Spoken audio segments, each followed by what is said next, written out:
It's your turn. There's nothing wrong. You don't owe nobody nothing. It's your turn. You shouldn't feel guilty. It's your turn. It's your time.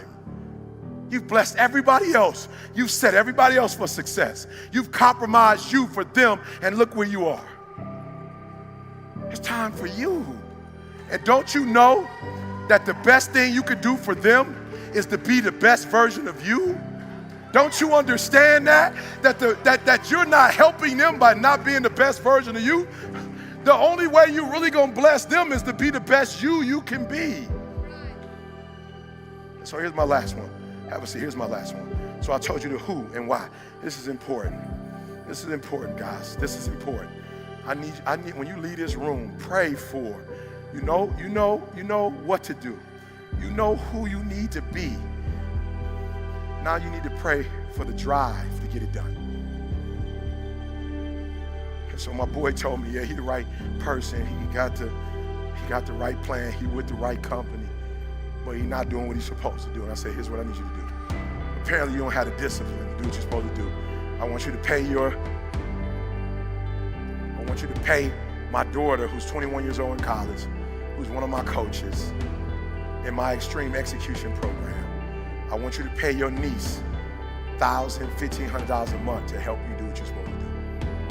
The one who you were in the hospital and you held her hand in the womb,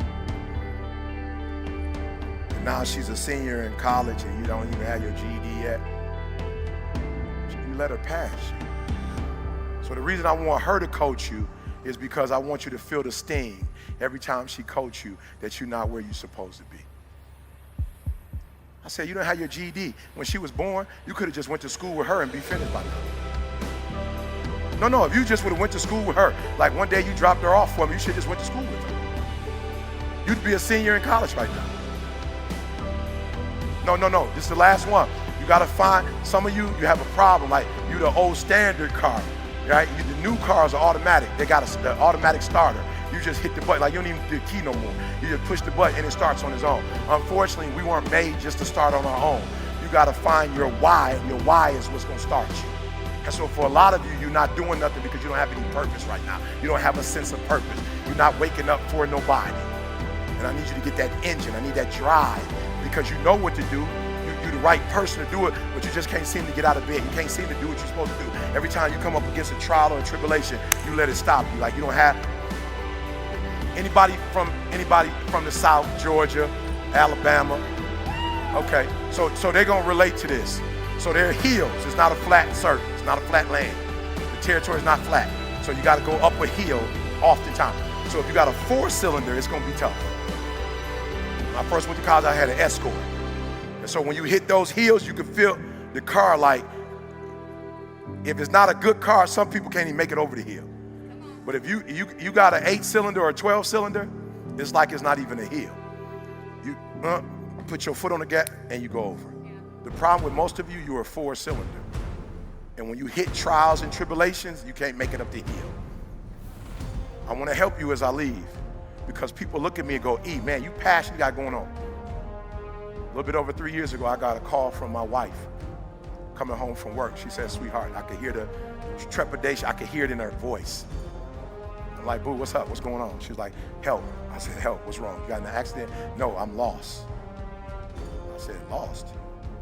We live in Lansing. It's not even a freeway. She's like, no, I don't know where I am. I said, stop playing. She's like, no, I'm serious. I don't know where I am. I said, okay, do me a huge favor. Are you near a McDonald's? I'm just saying, McDonald's, there's 3 of them. And I would know where she was. I said, you near me? She said, yup. I said, do I have a playhouse? She said, yup. I said, all right, you're on Martin Luther King. You're on the south side. I'm on my way. Went pick my wife up and called my homegirl, went to college with. It's like, yo, Didi she didn't know where she was. She said she needs to go to the doctor immediately. Said, all right. I'm like, we're good. You know what I'm saying? We've been dating since we were 16 years old. We good. You know what I'm saying? Like, we kids together. This just a little quick boy. You know what I'm saying? Boom. Go take her to the doctor. You know what I'm saying? Praise God. I'm #1 motivational speaker in the world. So I get different type of health care.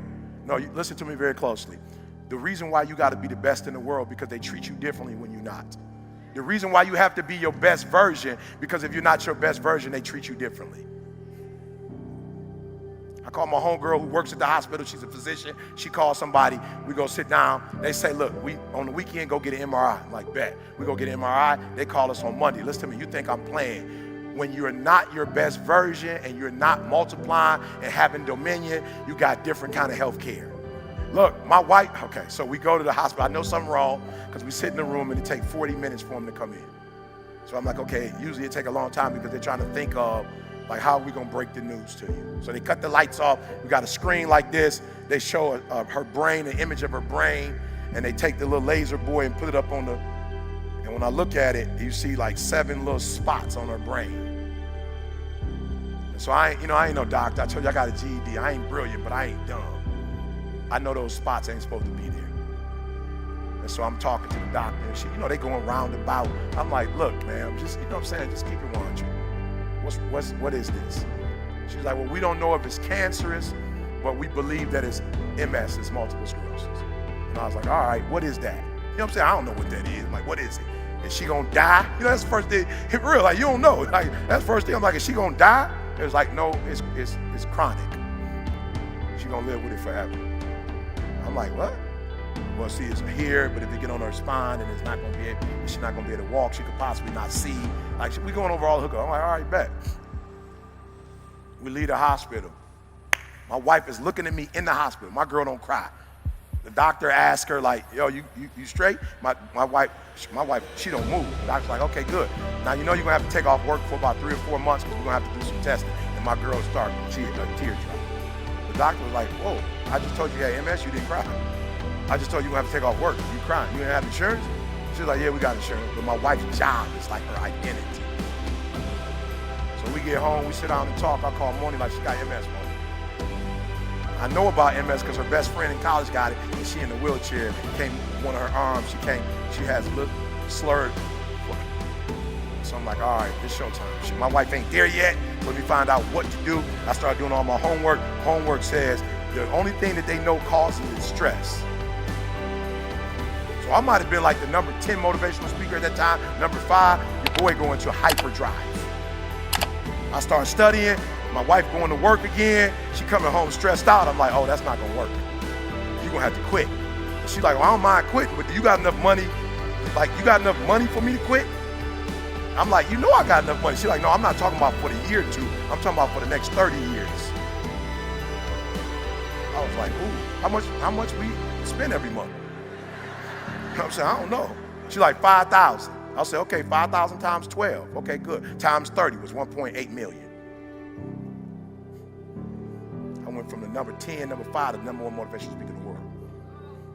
No, you're not hearing what I'm saying. I started getting on stage and realizing, like, yo, people's like, yo, E, why you what? You just went to a whole other level. I'm not speaking no more to entertain. I'm not speaking to help people. I'm speaking so my girl never have to go back to work again. I'm speaking so that the MS don't kill her. I got a different drive. I got a different why. I got to make this $1.8 million so my girl can quit for the rest of her life. I'm taking all gigs. Let's go, let's go, let's go. Let's go. And the problem with some of you in this room, you don't have no drive. You ain't got nothing pushing you. You ain't got no reason for waking up in the morning. You ain't got no reason for pushing past that pain. You have no reason. You better find one before you get out of here today.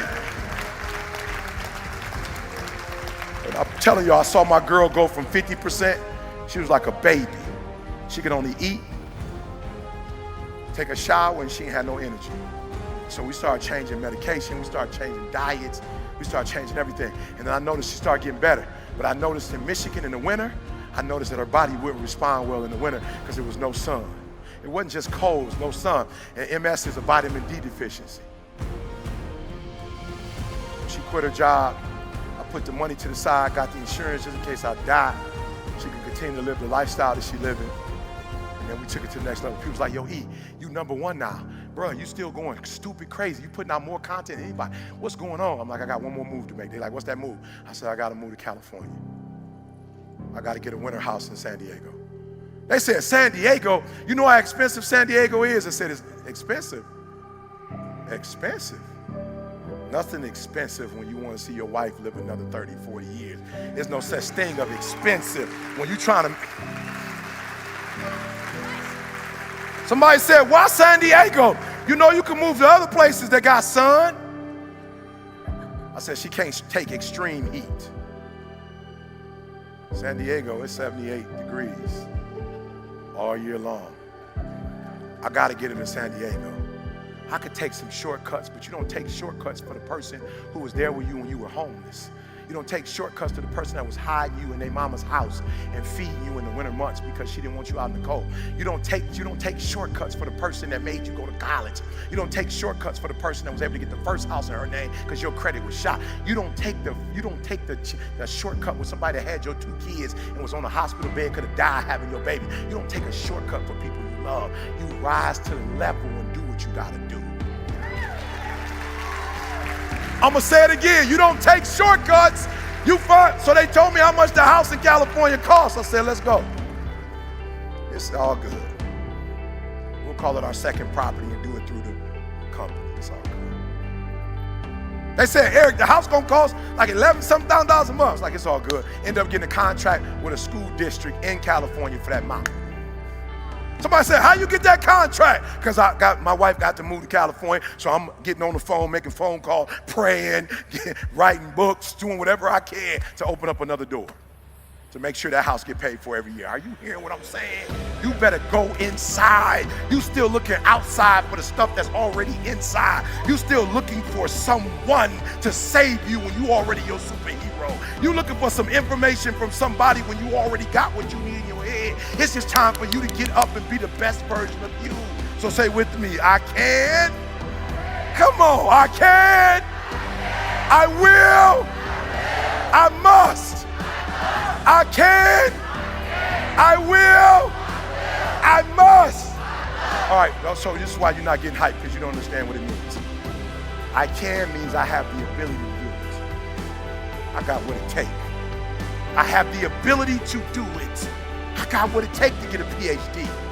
No, I'm not. Academically, I'm not there.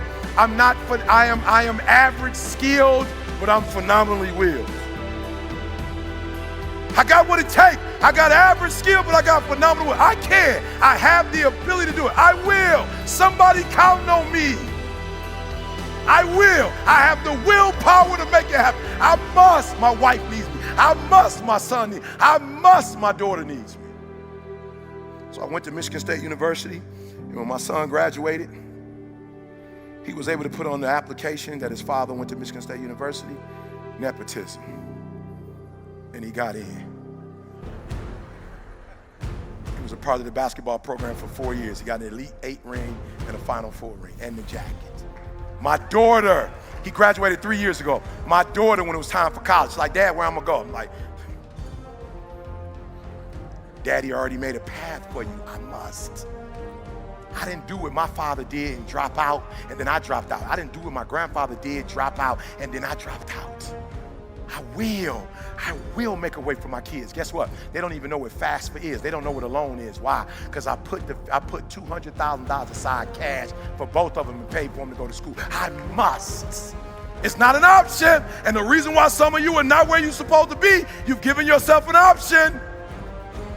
You've given yourself an out. You've given yourself an excuse. You've given yourself room not to do it. But you have what it takes to, come on, I can. Come on, say it a little sassy. I can. I can. Come on, I can. I will. I will. I must. I want you to think about that loved one. I must. I will not leave them to do it themselves. I must. I will not leave them handicapped. I must. I will not leave my wife in a wheelchair, not on my watch. She will not get in the wheelchair. She will not lose her sight on my watch. She will not be able to walk, not on my watch. You will go to Cali. You will live in that house. You will get a pool. You will learn how to swim. You will be in the sun in the wintertime. You will live your best life. Not on my watch. And you ought to be ashamed of yourself of some stuff that has happened on your watch. You have allowed some stuff to happen on your watch that should have never happened on your watch. Now you got the right information. You leave this place. And you must be your best version. You must be your best version. because somebody is counting on you. Final time, I can, I will, I must. Stand to your feet, I can. Give me some energy, I can, I will, I must. Come on, I can. Come on, I will, I must. I can, I will, I must. I can, I will, I must. Give yourselves a hand. Let's go. Let's go. Let's go. Let's go. Let's go. Let's go. It's your boy E.T. Make your next move your best move and make the rest of your life the best of your life. I'll see you on the top. Let's go. Boom.